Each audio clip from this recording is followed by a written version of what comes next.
မိုးသေးထန်စွာရွာသွန်းနေတဲ့တောက်ကြနေည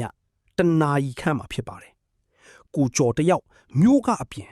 နေဝေးကားလမ်းမကြီးအတိုင်းဆိုင်ကယ်ကိုအားကိုးတကြီးမောင်းနှင်လာခဲ့တယ်။လမ်းပြီးဝေးရမှာတစ်ပင်ကြီးတွေကလီတိုက်တိုင်းကခုန်နေကြပြီးပုံဝန်းကျင်တစ်ခုလုံးကမှောင်အတိကျနေပါတယ်။ဆိုင်ကယ်စီကကုန်ခါနီးဖြစ်နေတယ်လို့ဖိုက်ကလည်းစားလုံးနေတာကြောင့်လမ်းပြီးမှာဆိုင်တဆိုင်တွေးနူးမျောလင့်နေမိတယ်။အဲဒီအချိန်မှာပဲ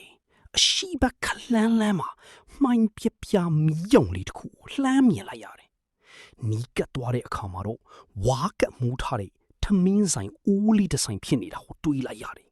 ။ဆိုင်ထဲကိုဝင်လိုက်တဲ့အခါအသက်60ကျော်ခန့်ရှိမဲ့အဖွားအိုတယောက်ကခေါင်းငိုက်ဆိုင်ချပြီးထိုင်နေတယ်။ကိုကျော်ကအဖွားထမင်းရှိသေးလားလို့မေးလိုက်တော့အဖွားအိုကအတန်တော်အော်ကြီးနဲ့ရှိတယ်အနောက်မှာသွားစားချီလို့ပြန်ပြေးပါတယ်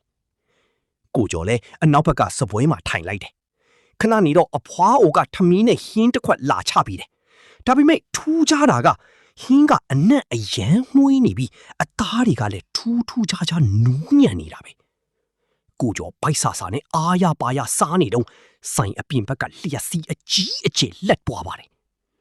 အဒီအလင်းရောင်ကြောင့်နန်ရံမှာကတ်ထားတဲ့မှန်အဟောင်းကြီးတွေကိုကိုကျော်လှမ်းကြည့်မိလိုက်တယ်။မှန်ထဲမှာမြင်လိုက်ရတဲ့ပုံရိပ်ကြောင့်ကိုကျော်ရဲ့ကြောရိုးတဲ့အထိစိမ့်တက်သွားပါတယ်။သူ့ရှိမှရက်နေတဲ့အဖွားကိုရဲ့ပုံရိပ်ကမှန်ထဲမှာတော့ခေါင်းမပါတဲ့ကိုယ်တည်းကြီးတစ်ခုဖြစ်နေတယ်။ကိုကျော်တုံညင်နဲ့သူ့ရှိကဟင်းခွက်ကိုပြန်ကြည့်လိုက်တဲ့အခါမှာတော့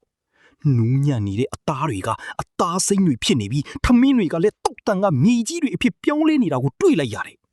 ကိုကျော်ကြောက်လန့်တကြားနဲ့ဆိုင်ပြင်းကိုဘုံငနဲ့ပြေးထွက်ပြီးဆိုင်ကယ်ကိုအတင်းတို့ကမောင်းထွက်ခဲ့တော့တယ်။နောက်နေ့မနက်မှာရွာသားတွေကိုအကျိုးကြောင့်ပြောပြလို့တွားကြည့်တဲ့အခါ